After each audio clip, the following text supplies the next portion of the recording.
Magkakaroon naman ng mas malaking kilos protesta laban sa katiwalian sa November 30 kasabay ng Bonifacio Day.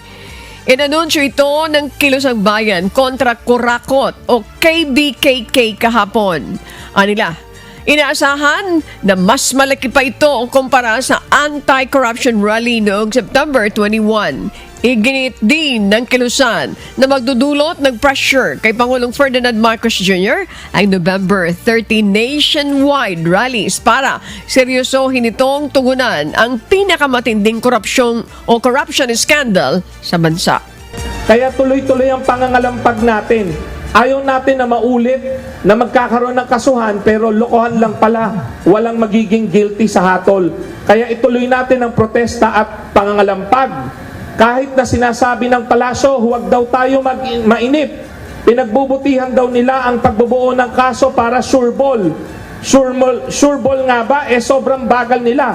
At saka parang mga miron lang ang kakasuhan.